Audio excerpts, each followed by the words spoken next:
Hey team, I'm Crystal, and today we're going to take a look at how to perform a dumbbell lateral lunge curl. So this is what it looks like.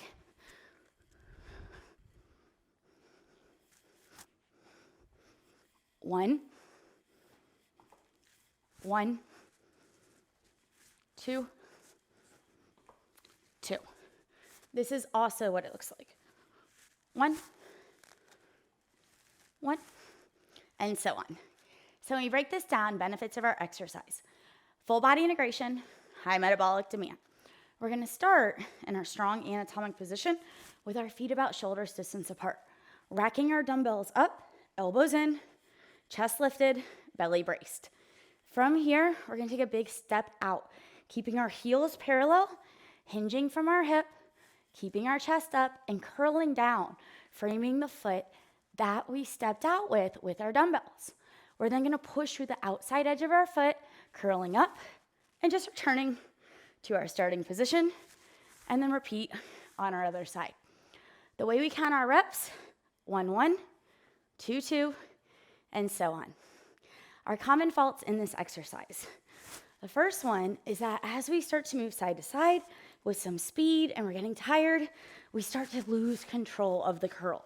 So we want to control the curl on the way down and on the way up, and what we call our concentric and eccentric phases of the exercise, because science tells us that the results happen in both directions.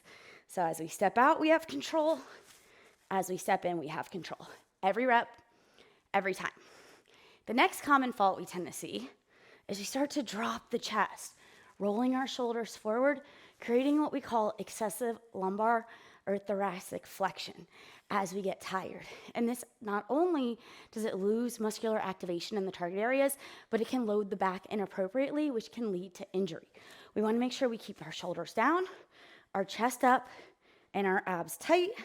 So not only are we building strength through the target areas, but we're also preventing injury through our back.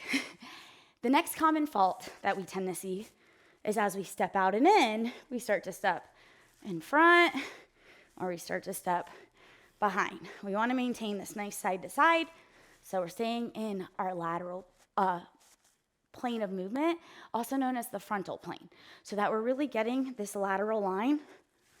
And once again, just training in that different plane to make the body a lot stronger and healthier. Our progression regression strategies here are going to be based off a couple of different variables. So the first one is the weight of the dumbbells. The heavier the dumbbell is, the more challenging this will be with proper technique and form, and the lighter it is, the less challenging this will be. The next one is range of motion. So the bigger the step in the lunge, the more challenging this is going to be through our lower body, and the smaller the step, the less challenging. And the third variable for manipulating intensity is going to be based off speed. So once we've mastered technique, we have really strong range of motion, we can start to add that little cardio kick, side to side, and that's just going to improve cardiorespiratory functions or our heart and lung fitness.